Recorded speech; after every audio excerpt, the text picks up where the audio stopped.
Welcome, Fluffadine.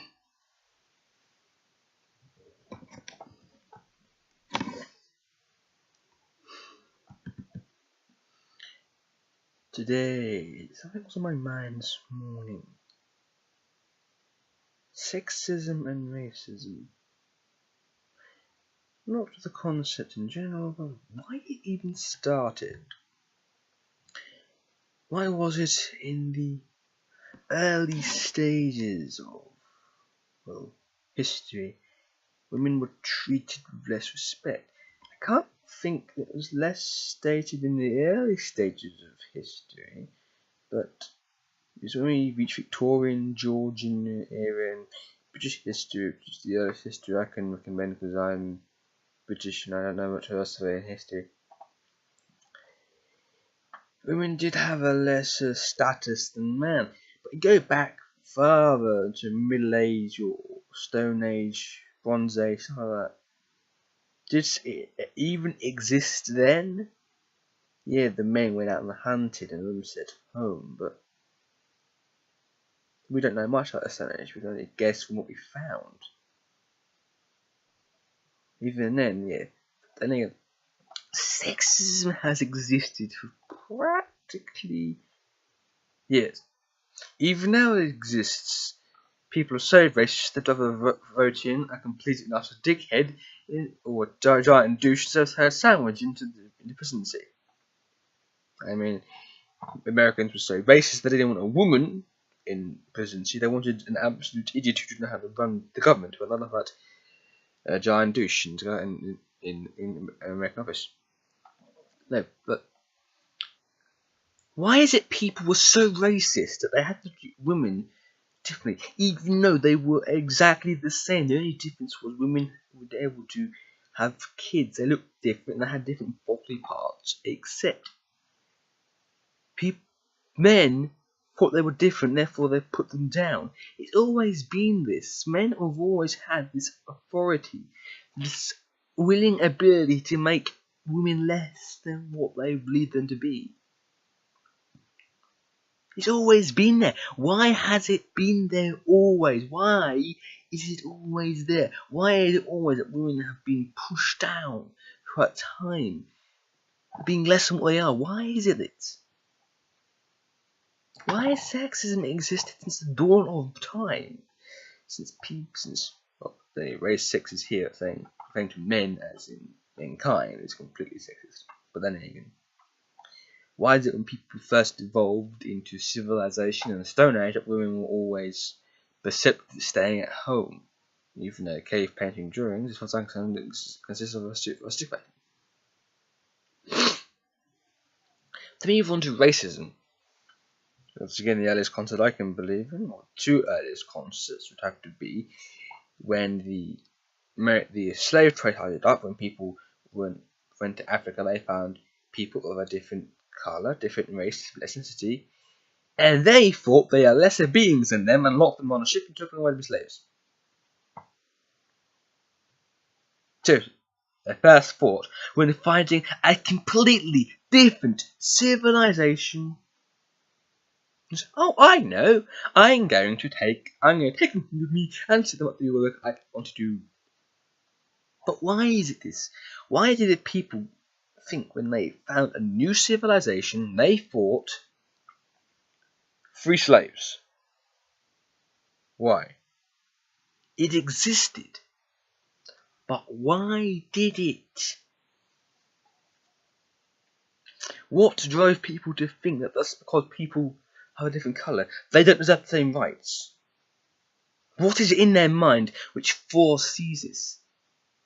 I don't understand it. And of course, we have, not just as here, but when the first immigrants or first British colonists went to America, they found the Native Americans, which I think is a completely racist term.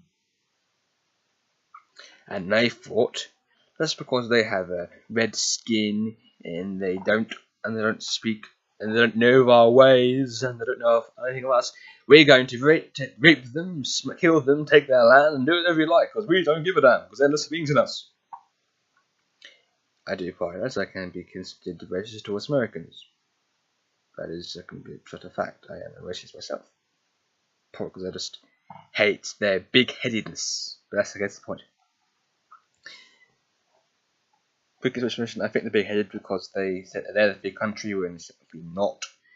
And that's how they had managed to develop different words for the ones we have in England, which is also completely silly. That's the main reason for their big-headedness, because they believe they're the leaders of the free world. When even our places are in fact free. It's just silly. They're big-headed. But racism and sexism, regardless, have existed throughout history from the very beginning. What has drove society to these basic foundations? Why is it when they discover someone is different from them, they think they're lower down? What, it was different? But this is all men. Men push down the women, men push down the Africans, men push down the Native Americans. Racist. But why? Why did they do it? What drove them to an act of such disgusting proportions? Why would anyone do it? In today's society, it's considered completely wrong, yet people still do it. So it's fundamentally built into our DNA. But what started it all? What would have driven someone to push someone down because they're different? And it's only been the men. The men were the people that were the first colonists. They were always in charge. So obviously, it's something in men's DNA. So if women were the dominant force originally, would they have done it? My thought is no. If women were dominant over men, they would allow equality, but still keep their place. So when it came to over time, women would have treated men not like the way men would have been treated as equals, and time probably would have progressed much, much further. Women had the right to vote, women had all these other things, women wouldn't have had to show off that. Well, when it comes to think of it, in the Victorian era, women couldn't run an ankle out, not rude, God forsaken, silly oddities. But then all this stuff about women forcing people on us, all this credit makeup. You look at the history of makeup, oh my god, disgusting. But this never would have taken place. Women would have probably seen it. The men probably would have the force to make it better for women if women were the force. And if they went to and discovered Africa and found a different group of people, would they have enslaved them? Would it, if they, since they didn't, they put out treating them as equals, try to help them, incorporate them into their society? They wouldn't have ended up having people of different ethnicity even kind of thing. Yes, they might have. But not have show them how we work here, trying to help them out over there. And the same with Native Americans. They would, when they left over, they would have not raped their land and raped them and stole their land. Once again, Native American is racist, but again, they might try to help them, get them to an equal level of what they are, and find a place in society where they can be equals. It's all men's fault. Then again, I am also a man, but I try to stay away from being racist and sexist. I couldn't care what race you are, ethnicity you are, what sex you are. I don't give a damn. It's not anything to do with me. It's your choice. It's your decision. It's nothing to do with my part. Ergo, or whatever, I have no say. I have no choice, so I don't really care. But it is interesting to think about this stuff. If you think of that, think about, are men mandatorily racist and sexist at the time? Let's think about it. Okay, I'm going to end the video once again. If you like it or don't, just hit like or unlike. Feel free to comment down below whatever you wish to say. I don't really know what to say anymore. You know, sometimes I think YouTubers are just so. I can't remember what the thing the way it's like. They always want you to like their videos and hit subscribe. It's almost become ridiculous. because most YouTubers, professions, they make money off this stuff. I don't. This is just me rambling on because I have many thoughts. I just want to say them to myself and see if people respond.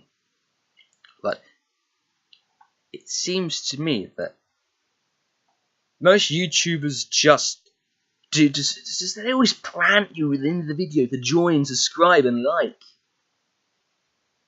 It's almost quite repetitive as I watch videos and I'm thinking the ending is almost practically exactly the same. But then again, this is about sexism, racism, folk history. Don't bother pandering like that. Just do what you want with the video. Like, don't like, subscribe, comment, don't comment. I like it if you do. It'd be nice, but then again, I don't really give it that. Goodbye, Mr. Johnson.